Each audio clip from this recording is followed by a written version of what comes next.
Ang malakas na buhos ng ulan ay tila nagpapabilis sa tibok ng puso ni Luna. Nagwawala ang hangin sa labas at bawat hampas ng kidlat ay nagbibigay ng panandaliang liwanag sa loob ng malaking silid. Ngunit sa tabi ni Mateo, pakiramdam niya ay ligtas siya kahit na gumuguhit sa dingding ang mga anino ng bagyo. "Checkmate, Luna!" Masiglang sabi ni Mateo. Itinuturo ang kanyang kabayo sa chessboard. Ngumiti si Luna, isang bihirang ngiti na para lamang kay Mateo. Ang ngiti na yon ay isang lihim nilang dalawa. Sa loob ng malaki at malamig na bahay na ito, si Mateo lang ang nakakakita sa kanya. Si Mateo lang ang nakikinig. Napayuko si Luna, nakatingin sa mga piyesa ng chess. Kahit 8 pa lang siya, alam niya na si Mateo ang tanging totoong tao sa mundo niya. Ang mga magulang niya, isang negosyanteng walang kapares ang ama niyang si Ramon Ilustre na nakikita lang siya bilang tagapagmana. Ang ina niya naman ay nasa kung saan sa Europe, lagi namang wala. Si Mateo, isang dating marinero na ngayoy driver at yaya, ay nagtatago ng isang malaking puso sa likod ng simpleng uniforme. Siya ang nagturo kay Luna kung paano magpalipad ng saranggola sa bubong, ang nagpapaliwanag ng tama at mali sa mga tanong na hindi masagot ng iba. Siya ang kanyang kalasaglaban sa mundong puno ng numero at pera. Isang malakas na kulog ang umalingaw-ngaw. Pagkatapos ay, plag, biglang nagdilim ang lahat. Naramdaman ni Luna ang bahagyang pagkabigla ni Mateo, ngunit agad nitong hinawakan ang kamay niya. "Okay lang, Luna. Andito lang ako." Bulong nito, ang boses ay pilit na pinatibay. Sa loob ng ilang segundo, naging tanging tunog lang ang malakas na pagbuhos ng ulan at ang marahang paghinga ni Luna. May kakaibang kutob si Luna. Ang pagkawala ng kuryente ay hindi karaniwan sa Ayala Alabang. Hindi sa ganito kalaking bahay na may sariling generator. At tama nga siya. Matapos ang halos 2 minuto, bumalik ang ilaw.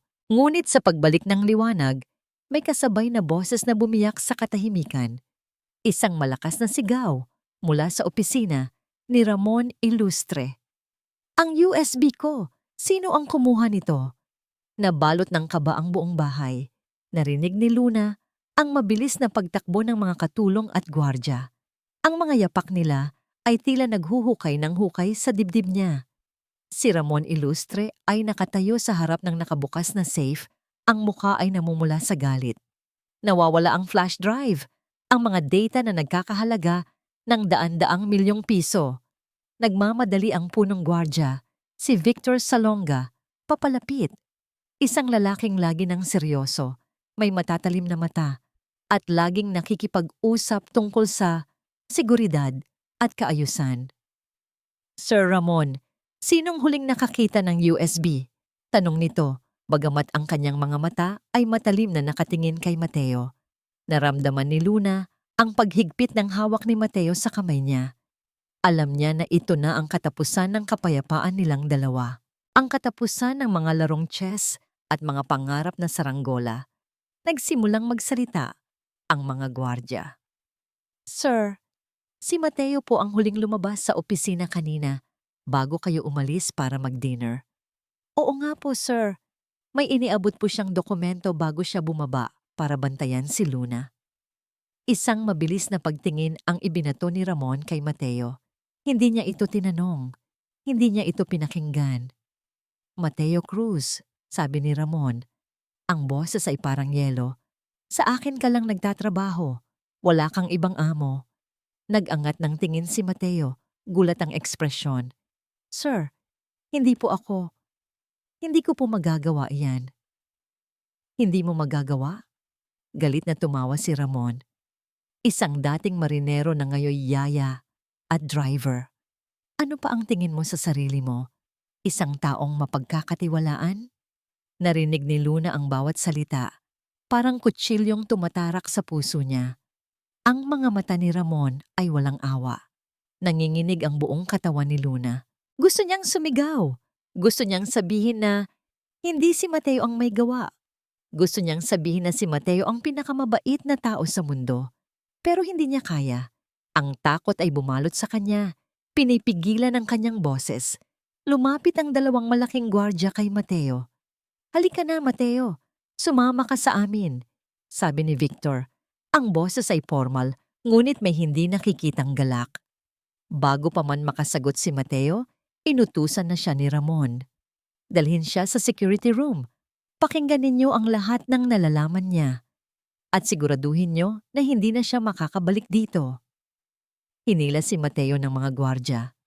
Ang kanyang mga mata ay nanatiling nakatingin kay Luna. Puno ng lungkot, paghingi ng paumanhin at paalam. May binubulong siya, ngunit hindi niya marinig. "Mateo." Sa wakas, nakawala ang isang bulong mula sa bibig ni Luna. Ngunit huli na ang lahat. Isang malakas na kalabog ang narinig nang isara ang pinto ng opisina ni Ramon.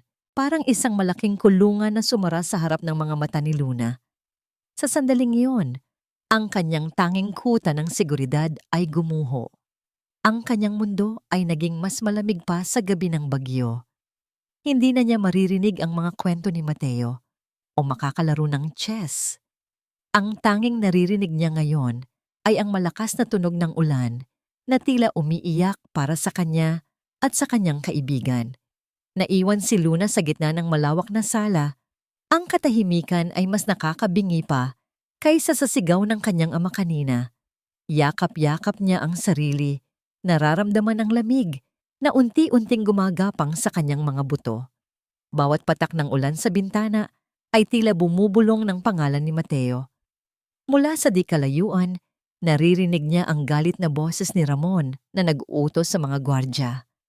Ang mga salitang imbestigahan, walang kwenta, at pagbabayaran niya ito ay lumilipad sa hangin. Bawat isa'y parang batong bumabagsak sa puso ni Luna. Paano nila nagagawa ito kay Mateo? Hindi ba nila nakikita ang kabaitan sa mga mata nito?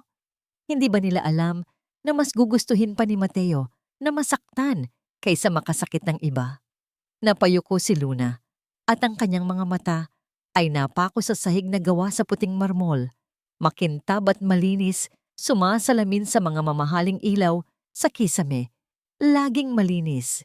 Iyon ang utos ng kanyang ama. Walang dapat maging dumi sa perpektong mundo niya. At sa pag-iisip na yon, isang alaala ang biglang sumulpot sa isip niya. Malinaw na para bang nangyayari ulit sa harap niya.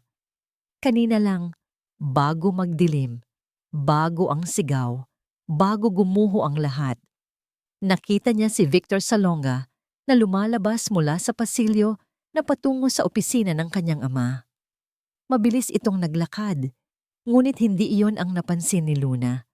Ang napansin niya ay ang sapatos nito, ang mamahaling itim na sapatos na katulad ng kay Papa. Ngunit may kakaiba. Mayroon itong pulang putik sa gilid, hindi lang isang patak, isang bakas na halatang galing sa labas. Sa isip ni Luna, isang tanong ang nabuo. Bakit may putik sa sapatos ni Sir Victor sa loob ng bahay, lalo na sa isang gabi na malakas ang ulan at walang sino man ang gustong lumabas? Biglang tumayo si Luna, ang kanyang munting puso ay tumitibok ng mabilis. Dahan-dahan siyang sumilip sa may pinto. Sa di kalayuan, nakita niya si Victor na kausap ang ibang mga gwardya. Ang mukha nito ay kalmado, ang boses ay kontrolado. Nagbibigay siya ng mga utos na may awtoridad na para bang isa lang itong normal na gabi ng trabaho. Walang bakas ng gulat, walang bakas ng pag-aalala. Ang kanyang kahinahunan ay mas nakakatakot pa kaysa sa galit ni Papa. Isang ideya ang pumasok sa isip ni Luna. Isang desperadong ideya. Tahimik siyang tumakbo pabalik sa kanyang silid, ngunit hindi doon ang kanyang sadya. Lumiko siya at pumasok sa isang maliit na kwarto sa dulo ng pasilyo. Ang kwarto ni Mateo. Simple lang ang silid, malinis at maayos. May isang maliit na kama, isang mesa, at isang larawan sa tabi nito. Larawan ng isang matandang babae na nakangiti. Ang nanay ni Mateo sa probinsya. Ang amoy sa loob ay amoy saboon at kapayapaan. Ang amoy ni Mateo. Nagsimulang mag-init ang mga mata ni Luna. Kailangan niyang tulungan si Mateo. Pero paano? Isa lang siyang bata. Walang nakikinig sa kanya. Binuksan niya ang maliit na aparador. Mga damit na nakatupi ng maayos. Sa ilalim ng mga damit may isang kahon. Binuksan niya ito. Sa loob, nakita niya ang isang bagay na pamilyar. Isang luma at itim na walkie-talkie. Ibinigay ito sa kanya ni Mateo noon. Para kung magkahiwalay tayo sa mall o kung gusto mo lang ng kalaro. Sabi nito habang nakangiti. Paminsan-minsan, sabi ni Mateo. Nakakasagap ito ng ibang usapan, lalo na ng mga frequency ng security. Nanginginig ang mga kamay ni Luna habang hawak ang walkie-talkie. Ito na lang ang pag-asa niya. Pinindot niya ang power button. Isang mahinang tunog ng statiko ang lumabas. Dahan-dahan niyang inikot ang dial. Krrk! Krrk! Ingay na parang mga kulisap. Wala siyang maintindihan. Nawawalan na siya ng pag-asa nang biglang may isang boses na bumasag sa statiko. Isang boses na kilalang kilala niya. Malamig at walang emosyon. Ang boses ni Victor Salonga. Oh, nasa sasakyan na siya. Dalhin niyo sa bodega sa labas ng village. Oo, ayon sa plano. May sumagot mula sa kabilang linya, ngunit hindi ito malinaw. Pagkatapos, nagsalita ulit si Victor. Ang mga salitang sumunod ay nagpatigil sa paghinga ni Luna.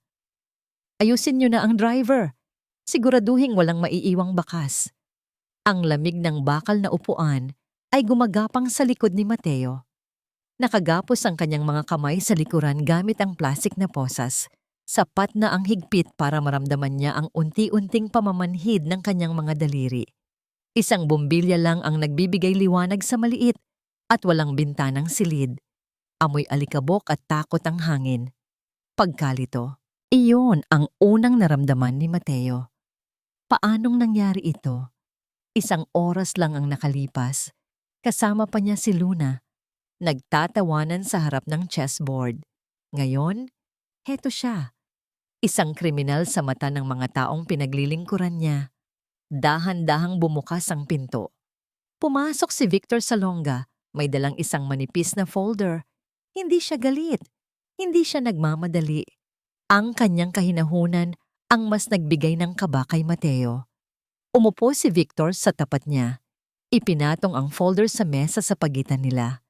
May isang ngangisi sa kanyang mga labi. Isang ngangisi na hindi umabot sa kanyang mga mata. Mateo Cruz. Simula ni Victor, ang boses ay parang tunog ng papel de liha. Alam nating pareho kung bakit ka nandito. Umiling si Mateo. Sir Victor, wala po akong kasalanan. Hindi ko po alam ang sinasabi ninyo. Tumawa si Victor, isang maikli at mapang-insultong tawa. Binuksan niya ang folder at inilabas ang isang papel. Inilapag niya ito sa harap ni Mateo. Isang bank statement. Kalahating milyong piso, Mateo. Sabi ni Victor, itinuturo ang isang numero sa papel. Idineposito sa account mo kaninang umaga lang. Magandang halaga para sa isang simpleng pagnanakaw, hindi ba? Nanlaki ang mga mata ni Mateo. Hindi niya kilala ang account number. Hindi sa kanya ang perang yon. Saan po galing yan? Hindi po akin yan. Isa po itong patibong. Patibong? Muling tumawa si Victor. Lahat ng ebidensya ay tumuturo sa'yo. Ikaw ang huling tao sa opisina. Ikaw ang may pinakamalaking pangangailangan sa pera. At ngayon, ito. Habang nagsasalita si Victor, ang isip ni Mateo ay lumilipad sa ibang lugar. Lumilipad ito pabalik kay Luna. Naalala niya ang pangako niya kanina lang. Kuya Mateo, promise po ah. Sa Sabado, magpapalipad tayo ng saranggola? Tanong ng bata. Ang mga mata nito ay kumikinang sa tuwa. Ngumiti siya at ginulo ang buhok nito. Oo naman, Luna. Kahit gaano pa kalakas ang hangin. Paano na ang pangako niya? Paano na si Luna? Sino na ang mag-aalaga sa kanya sa malaking bahay na yon? Ang pag-aalala para sa bata ay mas masakit pa kaysa sa hapdi ng posas sa kanyang mga kamay. Ang tahimik mo yata, Mateo. Sabi ni Victor, pinuputol ang kanyang pag-iisip. Iniisip mo ba ang batang yon? Si Luna, huwag kang mag-alala. Malilimutan ka rin niya. Para sa kanya, isa ka lang laruan na nawala. Ang mga salita ni Victor ay tumagos na parang lason. Huwag niyo pong idamay si Luna dito. Bakit hindi? Lumapit si Victor. Ang mukha niya ay ilang pulgada na lang ang layo sa kanya. Dahil sa kanya kaya ka naglakas loob, di ba? Akala mo espesyal ka dahil gusto ka ng anak ni Ramon? Akala mo parte ka na ng pamilya? Sa sandaling iyon, nakita ni Mateo ang isang bagay sa mga mata ni Victor. Hindi lang ito ang malamig na tingin ng isang security chief na ginagawa ang kanyang trabaho. Mayroon itong personal na galit. Isang puot na nag-ugat ng malalim. Naintindihan ni Mateo na hindi lang siya isang suspek, isa siyang target. Biglang tumunog ang cellphone ni Victor. Tumayo ito at tumalikod. Nagsalita ito sa mahinang boses, ngunit sa katahimikan ng silid, narinig ni Mateo ang bawat salita. Oo, hawak na namin siya. Ayos na ang lahat. Malapit ng pagbayaran ni Ramon Ilustre ang kasalanan ng ama niya. Nanlamig ang buong katawan ni Mateo. Ang kasalanan ng ama niya? Biglang nagbago ang lahat sa isip niya. Ang nawawalang USB. Ang perang idineposito sa account niya. Ang galit sa mga mata ni Victor. Hindi ito tungkol sa isang simpleng pagnanakaw. Ito ay paghihiganti. At siya ang ginagamit na pain. Nakatago si Luna sa ilalim ng maliit na mesa sa kwarto ni Mateo. Yakap-yakap ang walkie-talkie na para bang ito ang kanyang tanging kakampi sa buong mundo. Ang mga salitang narinig niya mula kay Victor ay paulit-ulit na tumatakbo sa kanyang isipan. Ayusin niyo na ang driver. Siguraduhing walang may iwang bakas. Anong ibig sabihin ng ayusin? Anong bakas? Isang malamig na takot ang gumapang sa kanyang likod. Hindi ito simpleng pagpapatalsik sa trabaho. May masamang balak si Victor kay Mateo. Pinilit ni Luna na pakalmahin ang sarili. Kailangan niyang makinig pa. Mula sa maliit na speaker, naririnig niya ang mga pira-pirasong usapan na babalot ng statiko. Krrrk! Paghihiganti. Krrrk! Hustisya para sa pamilyang Salonga. Krrrk! Ang huling ebidensya. Salonga, ang pangalang iyon. Tumatak sa isip ni Luna. Hindi ito isang ordinaryong apelido sa loob ng bahay nila. Dahan-dahan siyang gumapang palabas sa ilalim ng mesa. Iniwan niya ang walkie-talkie na nakabukas sa ibabaw ng kama. Sapat lang ang hina para siya lang ang makarinig. Kinuha niya ang kanyang tablet mula sa bulsa ng kanyang damit. Nanginginig ang kanyang mga daliri habang binubuksan niya ito. Pumunta siya sa search engine. Dahan-dahan niyang tinipa ang mga salita. Salonga Ilustre Corporation. Libo-libong resulta ang lumabas. Karamihan ay mga balita tungkol sa negosyo, mga numero, mga stock market. Pero ipinagpatuloy niya ang pag-scroll pababa, naghahanap ng kahit ano. Hanggang sa may isang link na nakaagaw ng kanyang pansin. Isang lumang artikulo mula sa isang business magazine, mahigit 10 taon na ang nakalipas. Ang titulo, Ang pagbagsak ng Salonga Steel, tagumpay o pagtataksil. Binuksan niya ang link. Isang kupasing larawan ang bumungad sa kanya. 2 lalaki na nagkakamayan. Ang isa ay ang kanyang lolo, ang ama ni Ramon. Ang isa naman ay isang lalaking hindi niya kilala. May malungkot na mga mata, pero pilit nang umingiti. Ang pangalan sa ilalim ng larawan, Arturo Salonge. Salonga. Sinimulan niyang basahin ang artikulo. Tungkol ito sa pagkakaibigan at pagiging business partners ng lolo niya at ni Mr. Salonga.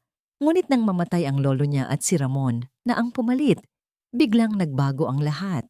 Ang partnership ay naging isang hostile takeover.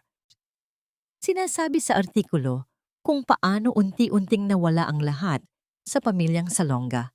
At sa dulo ng artikulo, may isang maikling talata na nagpatigil sa pagtibok ng puso ni Luna. Ilang linggo matapos maisapinal ang pag-aari ng Ilustre Corporation sa Salonga Steel, natagpo ang wala ng buhay, si Arturo Salonga sa kanyang opisina. Ayon sa mga awtoridad, ito ay isang kaso ng suicide. Parang may bumara sa lalamunan ni Luna. Nag-scroll pa siya pababa at doon, sa isang kaugnay na link, nakita niya ang isang pampamilyang larawan. Si Arturo Salonga, ang kanyang asawa, at isang batang lalaki sa pagitan nila. Marahil ay kaedad niya ngayon. Ang batang iyon, may pamilyar na mga mata. Mga matang seryoso at malalim. Pinalaki niya ang larawan. Kahit malabo, sigurado siya. Ang mga matang iyon ay pagmamay-ari ng iisang tao. Ang mga mata ni Victor Salonga. Parang isang malaking puzzle na biglang nabuo sa isip ni Luna. Ang galit ni Victor. Ang paghihiganti. Ang pamilyang Salonga. Si Sir Victor, ang taong pinagkakatiwalaan ni Papa, ay anak ng taong sinira nito, ang USB. Hindi lang ito tungkol sa pera. Ito ang huling ebidensya. Ito ang sandata ni Victor para wasakin ang kanyang ama, katulad ng pagwasak ng kanyang ama sa pamilya nito noon. At si Mateo ang ginagamit niyang pain para maging perpekto ang kanyang plano. Biglang tumunog ulit ang walkie-talkie mula sa kama. Isang malinaw na boses ang narinig niya. Ang boses ulit ni Victor. Malinis na ang lahat dito. Magkita tayo sa underground car park, Area B. Hating gabi, dalhin mo ang bayad. Dala ko na ang regalo para sa mga kalaban ni Ramon. Napatingin si Luna sa orasan sa kanyang tablet. 11:30 p.m. Wala na siyang oras. Nakatayo si Ramon Ilustre sa gitna ng kanyang opisina, napapaligiran ng mga monitor na nagpapakita ng bawat sulok ng kanyang kaharian. Ngunit sa unang pagkakataon, ang mga kamera na yon ay hindi nagbigay sa kanya ng pakiramdam ng kapangyarihan, kundi ng kahihiyan. Hindi ang pera ang iniinda niya. Ang daan-daang milyong piso ay numero lang. Madaling bawiin, pero ang paglapastangan sa kanyang sistema, iyon ay personal. May isang taong pumasok sa kanyang teritoryo, kinuha ang sa kanya, at ginawa siyang katawa-tawa sa harap ng sarili niyang mga tauhan. Ang driver, si Mateo Cruz, isang langgam na nagtangkang umakyat sa kanyang tore. Umupo siya sa kanyang mamahaling leather na upuan. Hindi siya nagtitiwala sa investigasyon ng kanyang mga tauhan. Siya mismo ang titingin. Binuksan niya ang kanyang master computer at pumasok sa pinakailalim na security logs ng server. Bawat galaw, bawat pagbukas ng pinto, bawat pag-type sa keyboard ay nakatala. Habang sinusuri niya ang data, mula sa mga oras bago ang pagnanakaw, may napansin siyang isang bagay na kakaiba. Isang maliit na anomalya sa system log. Hindi isang file na kinuha, kundi isang file na idinagdag. Isang folder na maingat na itinago sa isang lumang directory, halos imposible makita. Kumunot ang noo ni Ramon. Hindi ito gawa ng isang ordinaryong magnanakaw. Ito ay gawa ng isang taong alam na alam ang pasikot-sikot ng kanyang sistema. Isang taong nasa loob. Dinala niya ang cursor sa folder. Ang pangalan nito ay simple lang, ngunit sa pagbasa niya nito, isang malamig na kaba ang dumaan sa kanyang dibdib. Ang pangalan ng folder, Katarungan. Nag-alinlangan siya sandali. Isang bahagi ng isip niya ang nagsasabing huwag itong buksan. Ngunit ang kanyang pagiging arogante ay mas nanaig. Sino ang maglalakas loob na mag-iwan ng ganito sa sarili niyang server?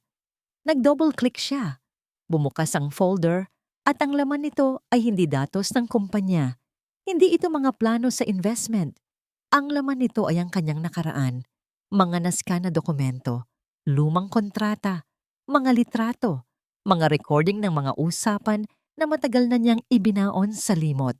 Bawat isa ay isang piraso ng hagdan na ginamit niya para umakyat sa tagumpay. Isang hagdan na itinayo mula sa mga wasak na pangarap ng ibang tao. At naroon ang pinakamahalagang file. Ang kumpletong kaso ng Salonga Steel. Nawala ang kulay sa kanyang mukha. Nakita niya ang mga papeles na pinirmahan ni Arturo Salonga, ang mga dokumento ng paglilipat ng pag-aari, ang mga ulat sa pananalapi na minanipula niya, at sa dulo, isang audio file. Nanginginig ang kanyang kamay habang pinipindot ang play. Isang boses ng isang lalaking desperado ang umaling-awngaw mula sa mga speaker. Ang huling tawag sa telepono ni Arturo Salonga bago ito nagpakamatay. Ramon, magkaibigan tayo. Paano mo nagawa sa akin to? Humigpit ang hawak ni Ramon sa mouse hanggang sa mamuti ang kanyang mga buko. Parang biglang naubusan ng hangin ng silid. Si Victor. Si Victor Salonga, ang anak. Ang batang lalaki sa mga lumang litrato na ngayon ay kanyang kanang kamay. Ang taong pinagkatiwalaan niya sa lahat ng kanyang sikreto. Ang ahas na inalagaan niya sa kanyang tabi. Naunawaan niya ang lahat. Ang pagnanakaw ay isang palabas lang. Ang USB na nawawala ay hindi lang naglalaman ng data ng kumpanya. Naglalaman din ito ng kopya ng lahat ng ito. Isang bomba na sasabog anumang oras at wawasak sa lahat ng kanyang pinaghirapan. Hindi pera ang habol ni Victor. Dugo. Agad niyang kinuha ang kanyang telepono at tinawagan si Victor. Sumagot ito sa unang ring. Victor! Sinubukan ni Ramon na panatilihing kalmado ang kanyang boses, ngunit may panginginig na hindi niya maitago. Nasaan ka? Isang sandali ng katahimikan sa kabilang linya. Pagkatapos ay isang boses na kalmado, magalang, ngunit puno ng yelo. Nasa lugar kung saan malapit ng maningil ang hustisya, sir. Beep! Pinatay ni Victor ang tawag. Napatingin si Ramon sa kanyang mga kamay. Sa buong buhay niya, siya ang may kontrol. Siya ang gumagawa ng mga patakaran. Ngayon, sa isang iglap, siya ang naging tauhan sa isang larong hindi niya alam na sinimulan.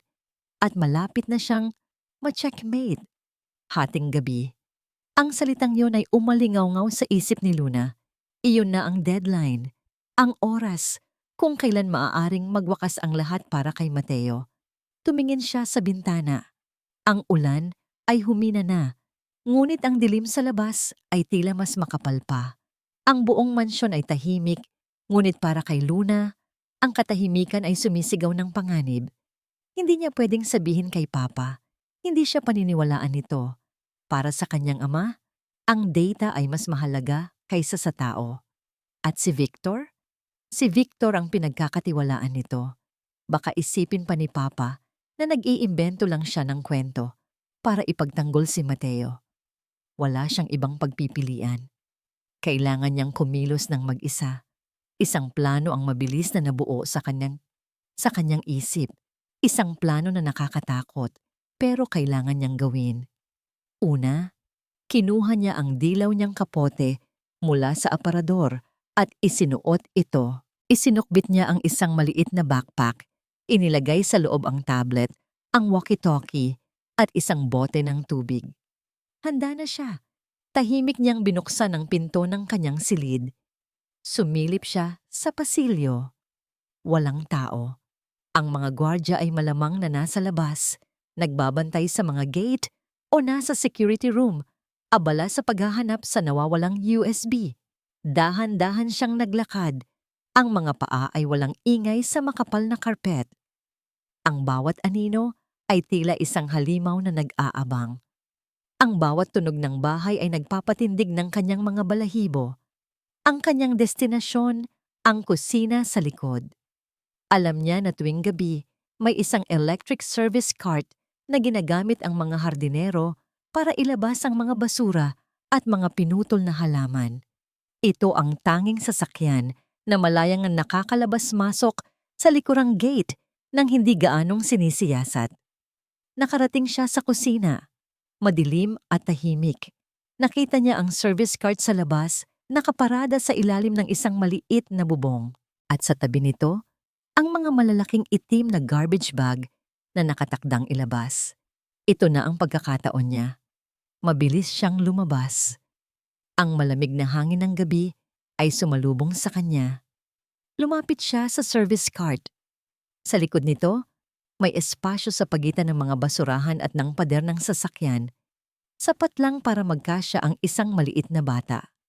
Umupo siya doon, niyakap ang kanyang mga tuhod, at nagtago sa likod ng isang malaking basurahan na amoy damo. Nanginginig siya, hindi lang sa lamig, kundi sa takot. Paano kung mahuli siya? Paano kung hindi niya mahanap ang underground car park? Maya-maya, may narinig siyang mga yapak. Isang hardinero ang lumabas. Hindi siya napansin nito. Inilagay lang nito ang isa pang bag sa cart, umupo sa unahan, at pinaandar ang makina. Brrrr! Nagsimulang umandar ang cart. Dahan-dahan, papalayo sa tanging bahay na kanyang kinagisnan. Habang tinatahak nila ang malawak na hardin, nakikita ni Luna ang mga puno na tila mga higanteng nakabantay sa dilim. Ang mga tunog ng gabi, ang huni ng mga kulisap, ang pag-aspas ng mga dahon, ay tila mas malakas kaysa dati. Nakarating sila sa likurang gate.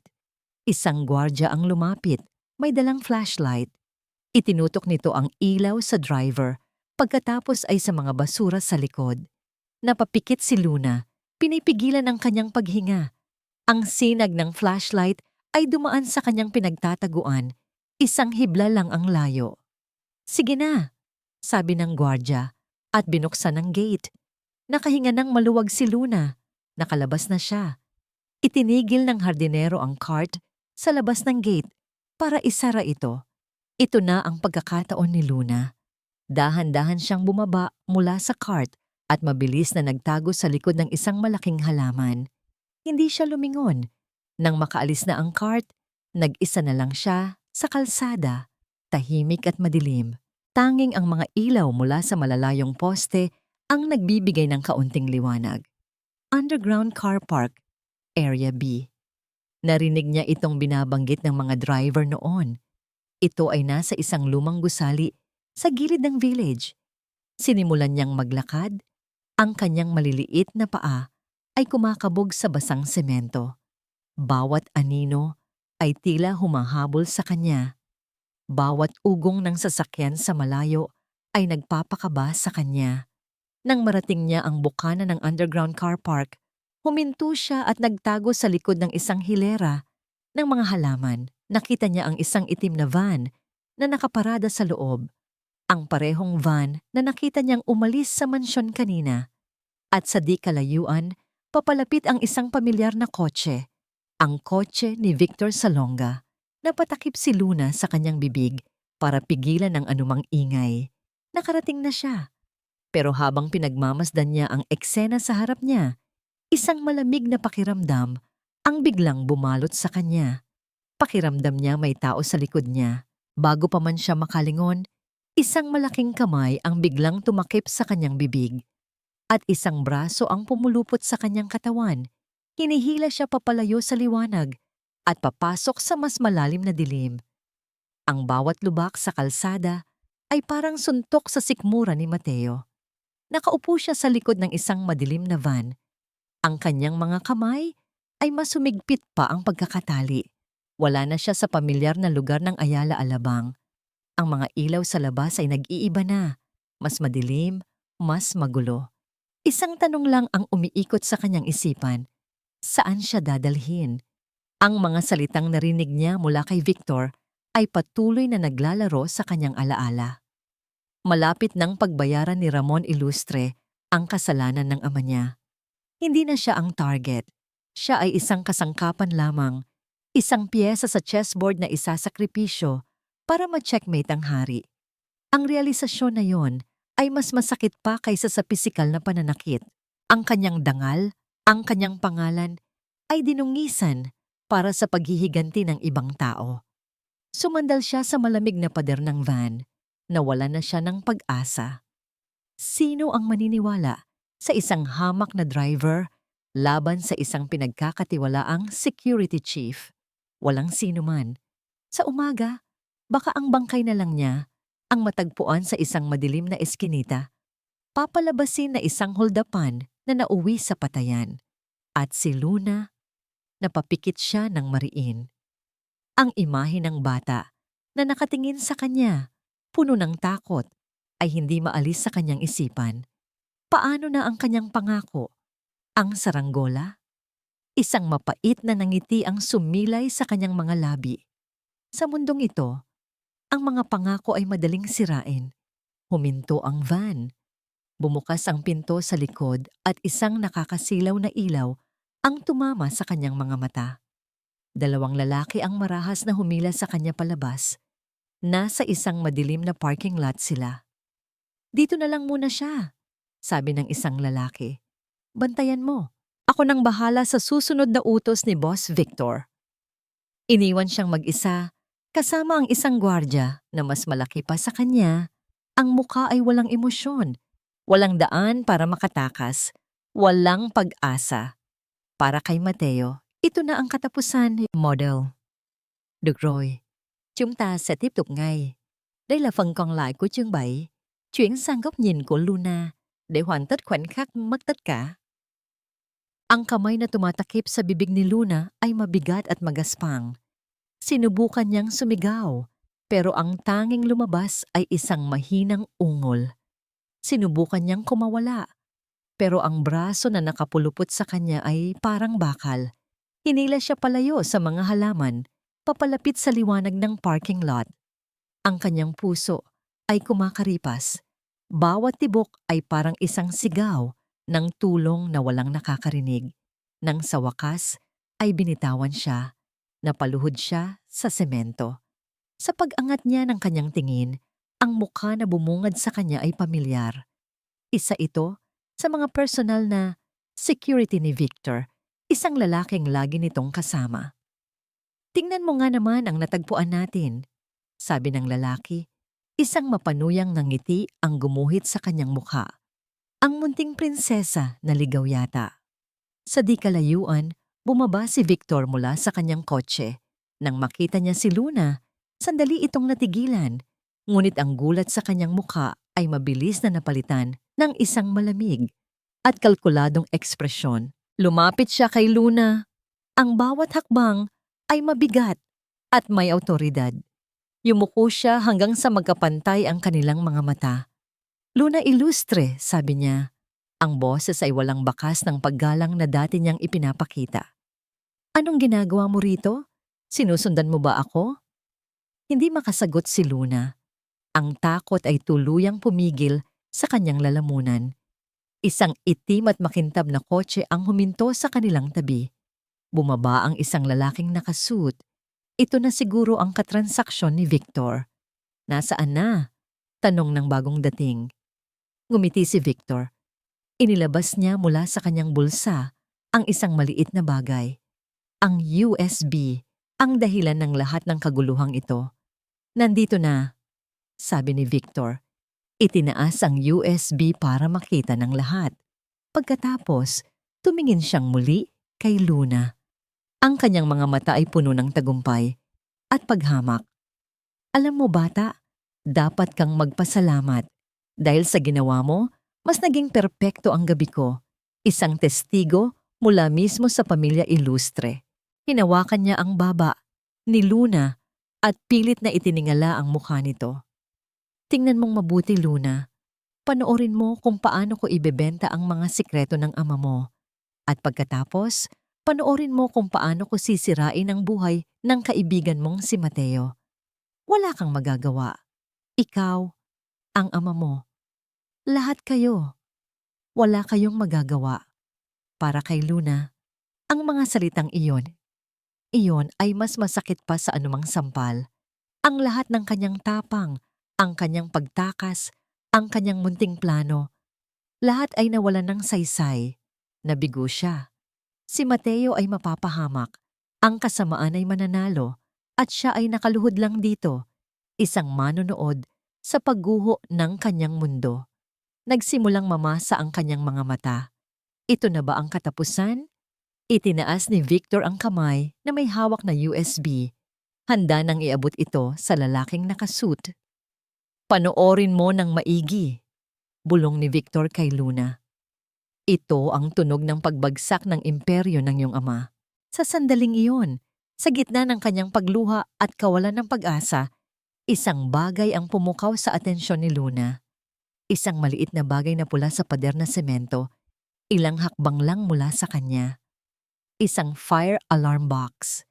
Ang mga salita ni Victor ay parang lason na kumakalat sa buong katawan ni Luna. Wala kang magagawa. Ngunit habang nakatingin siya sa pulang kahon sa pader, isang boses ang bumulong sa kanyang isipan. Ang boses ni Mateo. Kahit gaano kaliit ang pyesa ng chess, Luna, kaya nitong baguhin ang buong laro. Isang butil ng luha ang pumatak mula sa kanyang mata. Ngunit hindi ito luha ng pagkatalo. Ito ay luha ng galit. Sa isang iglap, lahat ng takot sa kanyang katawan ay napalitan ng isang nag-aalab na tapang.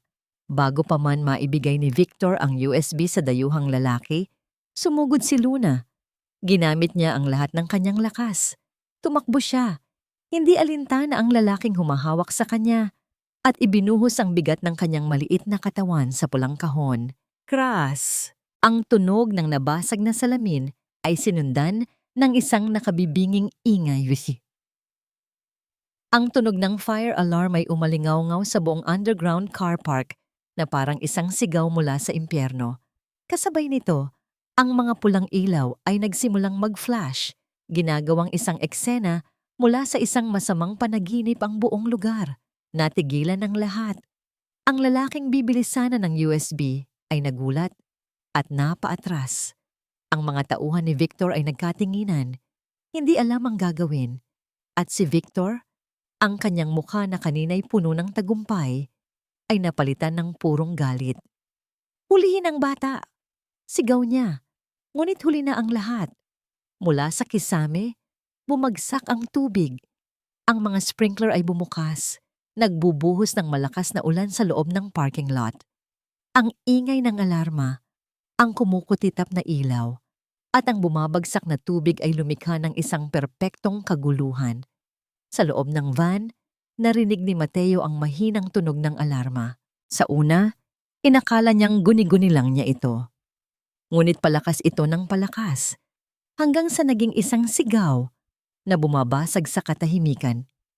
Alam niya ang tunog na yon, at sa puso niya, alam niya kung sino ang may gawa noon. Luna. Isang imahe ang pumasok sa kanyang isip, si Luna na nasa panganib. Ang pag-aalalang iyon ay nagbigay sa kanya ng lakas na hindi niya akalaing taglay niya. Pinilit niyang igalaw ang kanyang mga kamay. Mahigpit ang pagkakatali. Ngunit sa kanyang pagpupumiglas, naramdaman niya ang isang matalim na gilid ng metal sa loob ng pader ng van. Hindi na siya nag-isip pa. Ibinagsak niya ang kanyang mga kamay sa matalim na gilid. Isang matinding sakit ang gumuhit sa kanyang mga pulso, pero hindi niya ito ininda. Muli at muli. Naramdaman niya ang unti-unting pagkaputol ng plastik na posas. Dugo ang dumaloy sa kanyang mga kamay, mainit at malagkit, ngunit wala siyang pakialam. Isa pa, isang huling malakas na hila. Snap! Malaya na ang kanyang mga kamay. Ang gwardiya sa labas ay abala sa pakikinig sa kanyang earpiece. Sinusubukang alamin kung ano ang nangyayari. Iyon ang pagkakataon ni Mateo. Sa isang mabilis na kilos, itinulak niya ang pinto ng van. Tumama ito ng malakas sa gwardiya na natumba sa sahig. Bago pa man ito makabangon, lumabas si Mateo at sinugod ito. Gamit ang kanyang karanasan bilang isang marinero na sanay sa gulo. Isang suntok lang sa panga ang kanyang pinakawalan. Nawalan ng malay ang gwardiya. Hindi siya lumingon. Tumakbo siya, sinusundan ng ingay ng alarma at ang papalakas na sigaw ng mga tao. Ang bawat hakbang niya sa basang semento ay isang hakbang papalapit kay Luna. Pagdating niya sa Area B, isang eksena ng kaguluhan ang bumungad sa kanya. Tubig na bumabagsak mula sa kisame, mga ilaw na kumukutitap, at sa gitna ng lahat, nakita niya si Victor Salonga na galit na hinahabol ang isang maliit na dilaw na kapote. Luna! Sigaw niya. Narinig siya ni Luna. Lumingon ito, at sa isang saglit, ang kanilang mga mata ay nagtagpo sa gitna ng kaguluhan. Isang tingin ng lunas, takot at pag-asa. Ang pagkakataong yun ang ginamit ni Victor. Nahawakan niya ang braso ni Luna at marahas itong hinila. Ngunit bago pa man niya mailayo ang bata, nakarating na si Mateo. Parang isang rumaragasang hayop, bumangga siya kay Victor. Pareho silang natumba sa basang sahig. Nagsimula ang isang desperadong laban. Suntukan, gulungan. Walang teknik, puro galit at pagnanais na mabuhay. Si Victor, kahit mas sanay sa laban, ay natataranta sa sitwasyon. Si Mateo naman, dala ng adrenaline at pag-aalala para kay Luna ay hindi alintana ang sakit o pagod. "Kunin mo ang USB!" Sigaw ni Victor sa kanyang mga tauhan habang nakikipagbuno siya. Nalaglag ang USB sa sahig at inanod ng tubig. Ang dayuhang lalaki at ang mga tauhan ni Victor ay nag-agawan para makuha ito. Sa gitna ng lahat ng ito, nakatayo si Luna, basang-basa at nanginginig. Ngunit ang kanyang mga mata ay hindi inaalis sa dalawang naglalaban. Biglang, sa gitna ng kaguluhan, isang tunog ang nanaig sa lahat. Ang tunog ng sunod-sunod na busina ng sasakyan. Beep! Beep! Beep! Isang itim na SUV ang humarurot papasok sa parking lot. Ang mga headlight nito ay sumisira sa kadiliman. Sinundan ito ng isa pa at isa pa. Pinalibutan nila ang buong lugar. Bumukas ang mga pinto. Lumabas ang mga gwardya ng mansyon. Ang mga tauhan na tapat pa rin kay Ramon Ilustre. At mula sa unang sasakyan, bumaba ang isang tao. Si Ramon Ilustre mismo, ang muka ay hindi maipinta. Basang-basa na rin ng ulan mula sa labas. Huminto ang lahat. Si Victor, na may dugo sa labi, ay natigilan sa ibabaw ni Mateo. Ang kanyang mga tauhan ay napaatras. Sa gitna ng katahimikan na biglang bumalot sa lugar. Maliban sa ingay ng alarma at tubig, isang bagay ang malinaw. Ang plano ni Victor Salonga ay tapos na. Ngunit sa halip na sumuko, isang desperadong galit ang gumuhit sa mukha ni Victor. Mabilis siyang bumunot ng baril mula sa kanyang baywang at itinutok ito.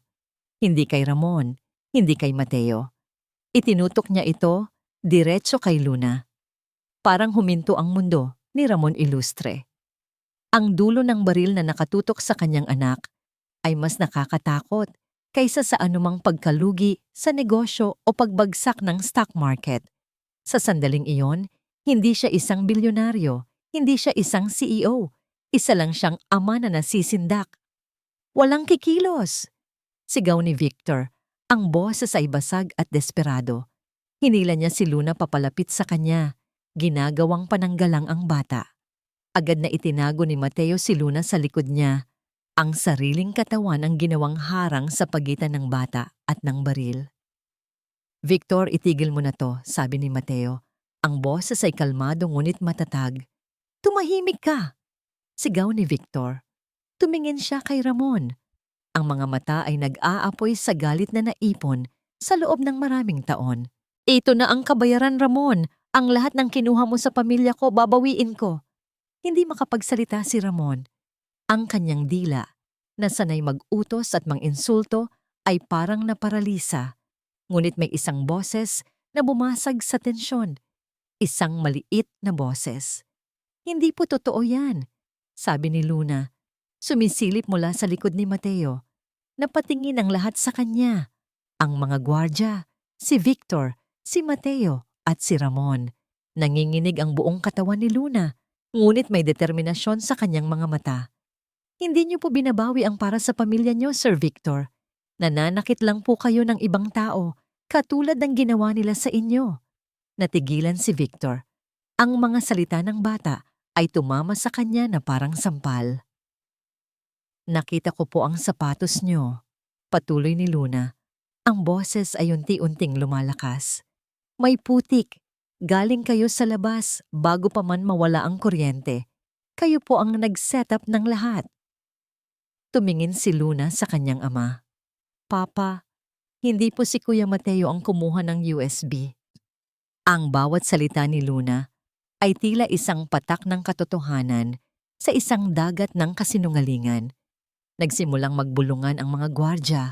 Ang kanilang pagdududa ay lumilipat na mula kay Mateo papunta kay Victor. Isang bata lang yan, nagsisinungaling. Depensa ni Victor, ngunit ang kanyang boses ay may bahid na ng pagkataranta. Sa gitna ng kaguluhan, dumating ang mga pulis, tinawagan na pala ng mga tauhan ni Ramon, kanina pa. Mabilis nilang pinalibutan ang lugar. Nang makita ni Victor na wala na siyang matatakasan, lalo siyang naging desperado. Ngunit sa halip na sumuko, hinila niya si Luna at nagsimulang maglakad paatras, ang baril ay nakatutok pa rin. Dinala niya ang bata papasok sa isang maliit na pinto sa gilid. Ang pinto papunta sa Central Security Control Room. Sumunod sila Ramon at ang mga pulis. Sa loob ng control room, napapaligiran ng daan-daang monitor. Naganap ang huling pagtutuos. "Huwag kayong lalapit," sigaw ulit ni Victor. Nakatayo si Ramon sa may pinto. Pakiramdam niya ay inutil siya. Ang lahat ng kanyang pera at kapangyarihan ay walang silbi sa harap ng isang baril. "Papa," muling nagsalita si Luna. Ang boses ay kalmado na ngayon. Mula sa kanyang bulsa, dahan-dahan niyang inilabas ang isang bagay. Ang luma at itim na walkie-talkie. "Narinig ko po ang lahat," sabi niya. Nakatingin diretso kay Victor. Pinindot ni Luna ang isang maliit na button sa gilid. Isang function na hindi niya sinasadyang mapindot kanina habang nagtatago. Ang record. Mula sa maliit na speaker ng walkie-talkie, isang boses ang umalingaw-ngaw sa buong silid. "Kirk! Malinis na ang lahat dito. Magkita tayo sa underground car park, Area B. Hating gabi. Dalhin mo ang bayad. Dala ko na ang regalo para sa mga kalaban ni Ramon." "Kirk!" Ang boses ni Victor. Malinaw at hindi maipagkakaila. Isang nakabibinging katahimikan ang bumalot sa control room. Ang tanging maririnig ay ang humuhuning mga computer. Binitawan ni Victor ang baril clang. Bumagsak ito sa sahig. Pagkatapos ay dahan-dahan niyang binitawan si Luna. Napaluhod siya. Hindi dahil sa mga pulis na papalapit, kundi dahil sa bigat ng kanyang kabiguan. Ang kanyang perpektong plano, ang kanyang pinag-isipang paghihiganti, ay winasak ng isang 8 taong gulang na bata at ng isang lumang laruan. Mabilis na lumapit si Mateo at niyakap si Luna. Niyakap din siya ng bata, ng mahigpit.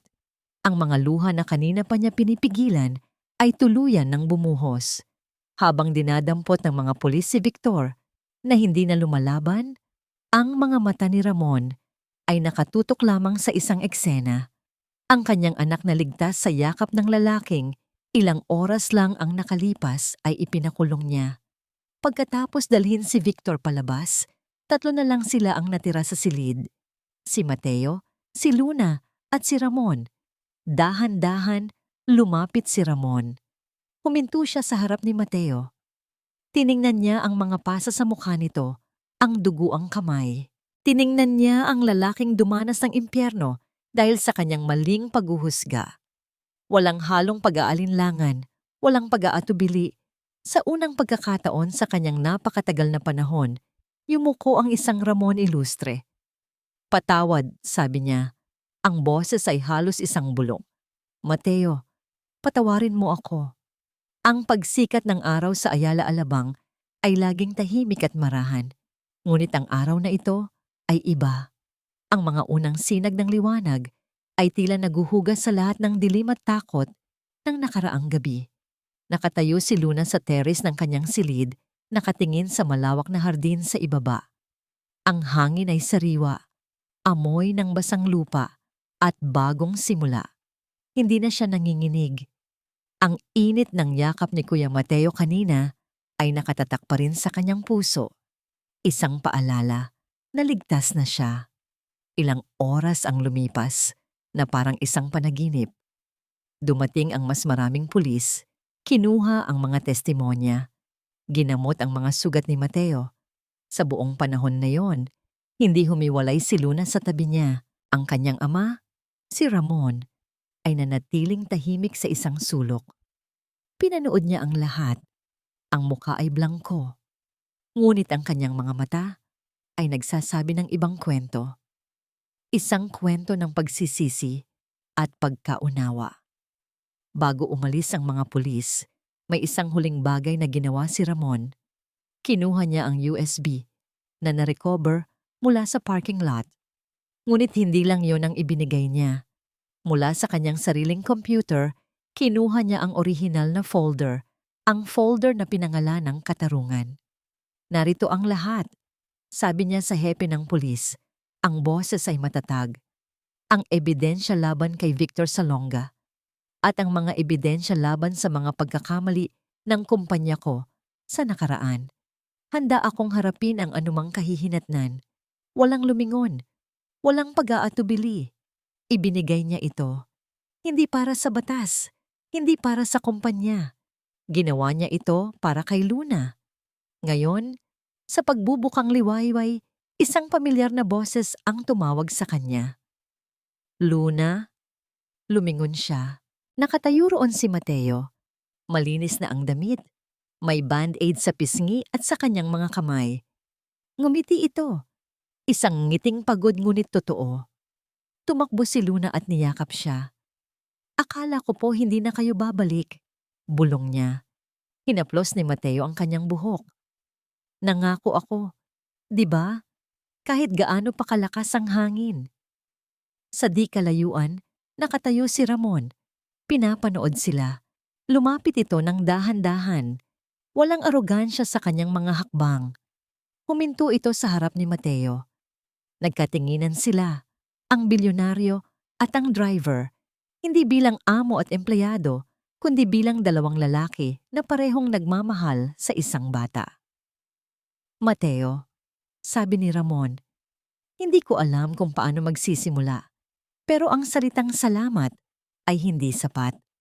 Tumangulang si Mateo, isang tango ng paggalang at pagtanggap. Gusto kong manatili ka, patuloy ni Ramon, hindi bilang driver o yaya, bilang may parte ng pamilyang ito, kung papayag ka. Tumingin si Mateo kay Luna. Ang ngiti sa mukha ng bata ang tanging sagot na kailangan niya. Ngumiti siya pabalik kay Ramon. Isang karangalan po, sir. Makalipas ang ilang sandali, iniwan sila ni Ramon. Naglakad ito papunta sa dulo ng hardin, doon sa mataas na pader, na nakapalibot sa buong mansyon. Sinundan siya ng tingin ni Luna. Maya-maya, bumalik sina Luna at Mateo sa paborito nilang lugar, ang bubong. Dala ni Mateo ang isang bagay na matagal na nilang plinano, isang bagong saranggola, kulay asul na parang langit. Habang inihahanda nila ito, tinanong ni Luna, Kuya Mateo, magiging okay na po ba ang lahat? Tumingin si Mateo sa malayo. Hindi siguro lahat, Luna. May mga bagay na kailangang ayusin, may mga sugat na kailangang maghilom, pero ang mahalaga, nagsimula na tayo. Pinalipad nila ang saranggola. Umakyat ito ng mataas, sumasayaw sa hangin. Isang tuldok ng kulay at pag-asa sa malawak na kalangitan ng Ayala Alabang. Sa unang pagkakataon sa loob ng napakatagal na panahon, isang tunay at maligayang tawa ang kumawala mula sa bibig ni Luna. Nang hapon na yon, habang naglalakad si Luna sa hardin, napahinto siya sa tapat ng mataas at makapal na pader na bumabakod sa kanilang mundo. Ang pader na sumisimbolo sa kapangyarihan, seguridad at pagkakakulong. May napansin siyang isang bagay na hindi niya nakita dati. Isang maliit na bitak malapit sa pundasyon, marahil ay dulot ng malakas na bagyo kagabi. Inilapit niya ang kanyang kamay at hinawakan ito. Mula sa maliit na siwang, nakakapasok ang isang sinag ng sikat ng araw. Naintindihan ni Luna. Ang isang pader, gaano man katibay, ay kayang gibain. Ang isang kasinungalingan, gaano man kalaki, ay kayang buwagin. At ang isang maliit na boses, kung may sapat na tapang na isigaw ang katotohanan, ay kayang yumanig sa pinakamatibay na kuta. Isang taon na ang lumipas. Ang hardin ng mansyon ay hindi na kasing tahimik ng dati. Ngayon, meron ng isang maliit na bahagi rito na puno ng mga halaman na si Luna mismo ang nagtanim. May mga kamatis, ilang talong, at isang hilera ng mga bulaklak na mirasol na laging nakaharap sa araw. Nakaupo si Luna sa damuhan, tinutulungan si Mateo na alisin ang mga ligaw na damo. Ang araw ay mainit, pero ang simoy ng hangin ay presko. Wala na ang bigat sa hangin na dati niyang nararamdaman sa lugar na ito. Dahan-dahan lang, Luna, paalala ni Mateo habang nakangiti. Baka mabunot mo pati yung kamatis. Tumawa si Luna, isang tawang malaya at walang takot. Sorry po, Kuya Mateo. Masyado po akong ganado. Hindi na siya ang batang laging nakayuko at tahimik. Ang mga pangyayari ng gabing iyon ay gumising sa isang bagay sa loob niya. Isang boses na natutunan niyang gamitin hindi lang sa oras ng panganib, kundi sa araw-araw na pamumuhay. Isang anino ang tumabon sa kanila. Pag-angat ng tingin ni Luna, nakita niya ang kanyang ama na nakatayo. Hindi suot ang dati nitong mamahaling suit, kundi isang simpleng polo shirt at pantalon. May dala itong isang pitsel ng malamig na juice at 3 baso. Mukhang seryoso ang trabaho ninyo dyan, sabi ni Ramon. At sa unang pagkakataon, sa loob ng maraming taon, ang kanyang ngamang ngiti ay totoo. Umupo siya sa damuhan sa tabi nila, isang bagay na hindi niya kailanman gagawin noon. Inabutan niya ng juice si Luna at si Mateo. Salamat, Ramon, sabi ni Mateo. Napangiti si Luna. Hindi na sir ang tawag ni Mateo sa kanyang ama. Sa simula ay naging mahirap para kay Papa na masanay, pero tinanggap din niya ito dahil hindi na lang isang empleyado si Mateo. Isa na siyang kaibigan, isang pamilya. Kamusta ang pag-aaral, anak? Tanong ni Ramon kay Luna. Okay lang po, pa. Sabi po ng teacher ko. Ako na raw po ang pinakamaingay sa klase. Pabirong sagot ni Luna. Tumawa si Ramon. Isang tunog na dati bihira. Pero ngayon ay madalas nang marinig sa mansyon. Mabuti naman kung ganon. Huwag na huwag ka nang matatakot magsalita. Maraming nagbago sa loob ng 1 taon. Hinarap ni Ramon ang mga kaso na isinampal laban sa kanyang kumpanya dahil sa mga lumang transaksyon. Hindi siya nakulong, ngunit nagbayad siya ng malaking multa at bumaba bilang CEO sa loob ng 1 taon para ayusin ang lahat. Ngayon, unti-unti na siyang bumabalik. Pero may bago ng pananaw. Isang pananaw na mas nagpapahalaga sa tao kaysa sa numero. Si Victor Salonga ay nasa kulungan, pinagbabayaran ng kanyang mga kasalanan. Paminsan-minsan, naiisip siya ni Luna, hindi na may galit, kundi may awa. Isang taong nilamon ng sarili niyang paghihiganti. Matapos ang kanilang merienda, nagpaalam si Luna na maglalakad-lakad muna. Dinala siya ng kanyang mga paa sa pader na dati niyang tinitingnan. Ang bitak.